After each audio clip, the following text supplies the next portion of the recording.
తెలంగాణ రాష్ట్ర సమితిలో ఆనాడు రాష్ట్ర మహిళా విభాగం అధ్యక్షురాలుగా పనిచేసిన సీనియర్ నాయకురాలు ఉద్యమ బిడ్డ అక్క తుల ఉమ్మక్క గారు, గౌరవనీయులు పెద్దలు, మీ అందరికీ ఆప్తులు సుపరిచితులు టెస్కాబ్ అధ్యక్షులు కొండూరి రవీంద్రరావు గారు, గౌరవ జెడ్పీటీసీ సోదరి కళావతి సురేష్ గారు, సోదరి ఎంపీపీ బూలా సంతోష్ గారు, గౌరవనీయులైన సెస్ డైరెక్టర్ అన్న సీనియర్ నాయకులు మల్లేశం అన్న గారు, అదేవిధంగా మన వేదిక పైన సాగర్ అన్న గాని, చాంద్ గాని, అదేవిధంగా వేదిక మీద ఉన్న గౌరవనీయులైన మన పెద్దలు చీటి నరసింహరావు గారు, దరువు ఎల్లన్న గారు, వేదిక మీద ఉన్న మేము రాకంటే ముందు మాట్లాడిన మా తమ్ముళ్ళందరికీ, మన ఈరోజు వీర్నపల్లి మండలంలోని వివిధ గ్రామాల నుంచి ఇక్కడికి వచ్చేసిన మా సోదరులకు, మా ఆడబిడ్డలకు, మా పాత్రికేయ మిత్రులకు పేరు పేరున అందరికీ హృదయపూర్వకంగా నమస్కారాలు.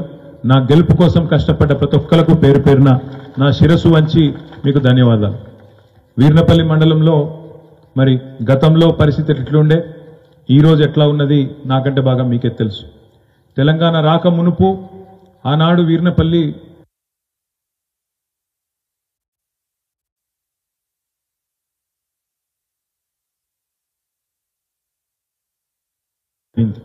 మండల కేంద్రం కావడమే కాకుండా మండల అధికారులు మాత్రమే రావడమే కాకుండా ఇవాళ 5 కోట్ల రూపాయలతోనే అద్భుతమైన హై స్కూల్ను కూడా కేసీఆర్ గారి దయతోని వీర్నపల్లి పిల్లల కోసం మనం అభివృద్ధి చేసుకున్నాం. అది మీ పక్కనే మీ కళ్ళ ముంగటే కనబడతా ఉన్నది. ఎన్నో రకాలుగా, 1-2 కాదు, ఎన్నో రకాలుగా గత 10 ఏళ్లలో మనం మండలాన్ని, మన గ్రామాన్ని, మన నియోజకవర్గాన్ని, కొత్తగా చేసుకున్న సిరిసిల్ల జిల్లాను అన్నింటినీ కూడా గత 10 ఏళ్లలో అభివృద్ధి చేసుకుంటూ ముందుకు పోయినాం. సరే, మీరేమో మాకు ఆశీర్వాదం ఇచ్చినారు. 5వసారి కూడా మళ్ళీ ఓటేసి 2009 నుంచి ఇప్పటి వరకు 5వ ఎన్నికల్లో కూడా ఓటేసి కేసీఆర్ గారి నాయకత్వంలోనే తెలంగాణ ముందుకు పోవాలి అని చెప్పి మీరు ఆశీర్వాదం ఇచ్చి మీరు గెలిపించారు. కానీ మరి దురదృష్టం, ఇతర జిల్లాల్లో, ఇతర నియోజకవర్గాల్లో, మన కరీంనగర్ జిల్లాలో కూడా కొన్ని నియోజకవర్గాల్లో కాంగ్రెస్ పార్టీ యొక్క కళ్ళబొల్లి మాటలు నమ్మి కొంతమంది మోసపోయి మన సోదరులు సోదరిమణులు ఆ పార్టీకి ఓటేసి గెలిపించడం, తద్వారా మనకు అధికారం పోయింది. మీకు గుర్తుండాలా ఎన్నెన్ని మాటలు చెప్పినరు, పెద్ద పెద్ద మాటలు, పెద్ద పెద్ద డైలాగులు. బస్సు ఫ్రీ అన్నారు, బంగారం ఫ్రీ అన్నారు, కేసీఆర్ కళ్యాణ లక్ష్మి అని చెప్పి ₹1,00,000 ఇస్తాడు, నేను మీదికెళ్ళి తులం బంగారం ఇస్తా అన్నాడు. రైతన్నలనైతే ఎన్నెన్ని మాటలు చెప్పిండో మీకు యాదుకుండాలి. మీరు ఇప్పటిదాకా లోన్ తీసుకున్న వాళ్ళు ఉంటే ఉరుకున్రి బ్యాంకుకు, జల్దీ ఓన్రి, నేను డిసెంబర్ 9 నాడు సీఎం అవుతున్నా, ఉరుక్కుంట పోయి 2 లక్షలు తెచ్చుకోండి, ఒక్క సంతకం పెట్టి మొత్తం మాఫ్ చేస్తా పోయింది అన్నారు.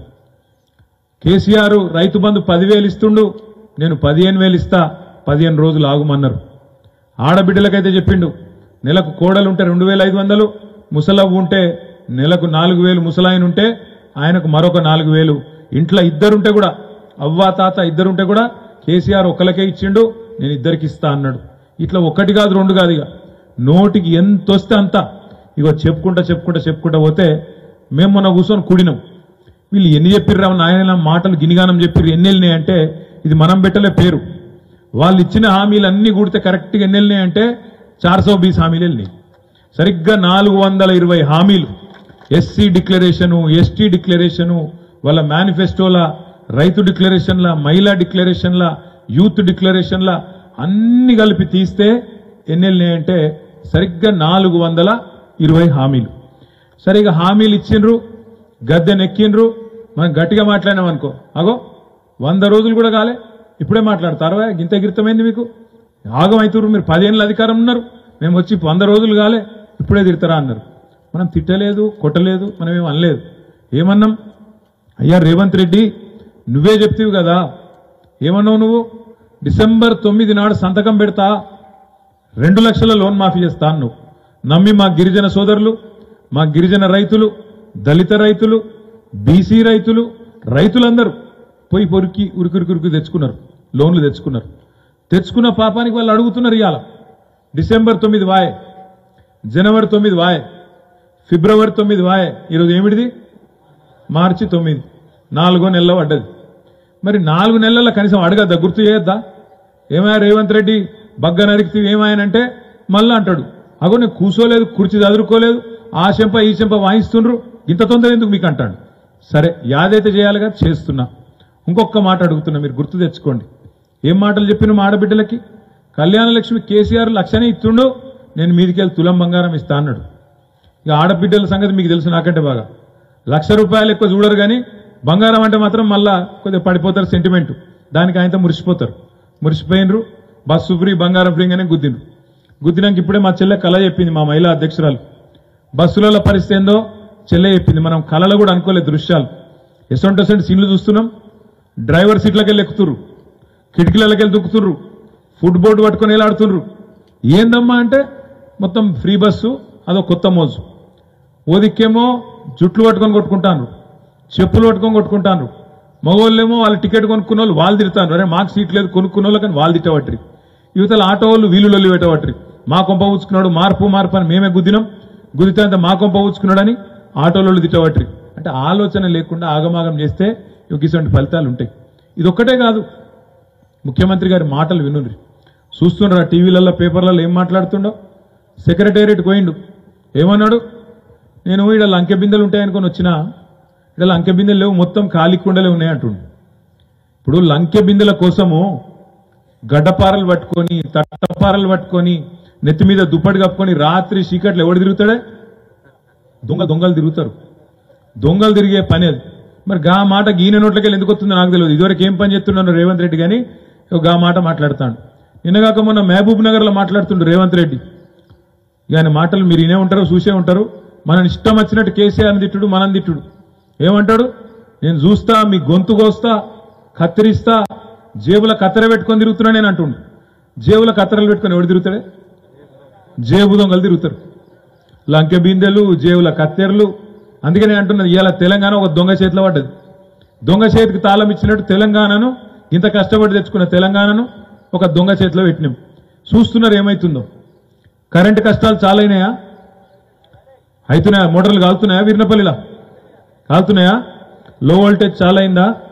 మార్పు బాగుందా? నేను నిన్నగాక మన కరీంనగర్ పోతే ఇక్కడ మా పంటలు ఎండినాయి చూస్తేందుకు రా అని చెప్పి తీసుకుపోయారు నాకు చూపలండి కాడికి. పోయినా ఆడ రైతుల దగ్గర పోయినా. శ్రీనివాస్ రెడ్డి అని ఒక రైతు, వినోదన్న, నేను అందరం పోయినాం. తిరుపతి అని ఒక రైతు. వాళ్ళందరూ వచ్చి చెప్పుకుంటాను, సారు నీళ్లు లేవు, మొత్తం నీళ్ళు ఎందుకపోయినాయి, కేసీఆర్ 10 ఏళ్ళు ఉంటే అన్నాడు, ఇట్లా కాలే మాకు, ఇప్పుడు ఇట్లా అయింది. నేనన్నా మరి ఇప్పుడు ఏం చేయమంటావు అన్న. ఓటేమో అడుగుదిత్తిరి, కత్తేమో వానికిస్తిరి, యుద్ధమేమో నన్ను చేయమని పడుతుంది. ఏం చేసి కాలబెట్టాలి? ఇప్పుడు నేను ఏం మొరినా 5 ఏళ్ళు అయితే ఇదో ఒరుడు కదా, ఇంకేం చేయాలన్నా? అట్లా కాదు, మేము ఏదైతే తప్పు చేసినామో కేసీఆర్ నొడగొట్టి రేపు పార్లమెంట్ లో బరాబర్ వినోద్ కుమార్ ని గెలిపిస్తాం, గెలిపించి బుద్ధి చెప్తాం వీళ్ళకనే మాట అక్కడ రైతులు చెప్తా ఉన్నారు. ఎక్కడ పోయిన దాన్ని గాడినే దేవులాడుకోవాలని చెప్పిండు ఆ తమ్ముడు. ఇంకొక మాట నేను చెప్తా ఉన్నా, మీకు ఒక మాట దయచేసి ఆలోచించమని విజ్ఞప్తి చేస్తున్నా. ముఖ్యమంత్రి పచ్చి అబద్ధాలు చెప్తాడు. పోయిన తాప వర్షాలు పడలే, అందుకే కరువు వాతావరణం వచ్చింది, నీళ్లు లేవు, అందుకే పంటలు ఎండిపోతున్నాయని దగుల్బాజీ మాటలు, దొంగ మాటలు మాట్లాడుతుండు. మీరు లెక్కలు తీసుకొని కావాలంటే మా తమ్ముళ్ళు ఇక్కడ చదువుకున్న వాళ్ళు వీరినపల్లి మండలంలో చాలా మంది ఉన్నారు. యూట్యూబ్ లో కొట్టుండ్రి, గూగుల్లో కొట్టుండ్రి, మీకే తెలుస్తుంది. పోయిన వర్షాకాలంలో 14% అధిక వర్షపాతం పడ్డది తెలంగాణలో. మన దగ్గర వర్షాలు పడలేదనేది తప్పు మాట, పచ్చి దొంగ మాట. నడపరాక చాతగాక ఇలా పంటలకు నీళ్ళు ఇచ్చే అవకాశం ఉండగా ఇచ్చే ఇష్టం లేక ఇలా పంటలు ఎండుతున్నాయి తప్ప ఇది కాలం తెచ్చిన కరువు కాదు, ఇది కాంగ్రెస్ తెచ్చిన కరువు అనే మాట నేను మీకు విజ్ఞప్తి చేస్తా ఉన్నా. నేను ఉత్తగా చెప్తలేను ఈ మాట, ఏదో డైలాగ్ కోసం చెప్తలేను. నిజంగా ఇవాళ మీరు చూస్తున్నారు టీవీలో, యూట్యూబ్లో కాంగ్రెస్ వాళ్ళు అంటున్నారు కాళేశ్వరం కొట్టుకపోయింది, కేసీఆర్ మొత్తం పైసలు ఖరాబ్ చేసిండు, 1,00,000 కోట్లు ఖరాబ్ చేసిండు, తిన్నాడు అని దిక్కుమాలిన మాటలు మాట్లాడుతున్నారు. అసలు కాళేశ్వరం అంటే ఏందో కాంగ్రెస్ వానికి కాదెలవదు, సున్నా తెలియదు, ఏం తెలియదు అంటే ఏది పడుతుంది నోటికి వచ్చినట్టు అర్రుడు, నోటికి వచ్చినట్టు మాట్లాడు. మీకన్నా తెలవాలే, మీకన్నా మీరు 10 మందికి చెప్పేటోళ్ళు కాబట్టి మీకన్నా తెలవాలన్న ఉద్దేశంతో ఒక 2 నిమిషాలు ఆ ప్రాజెక్టు గురించి కూడా అన్నాను. ఊరకే జరగండి, దండం పెడతా. మీకన్నా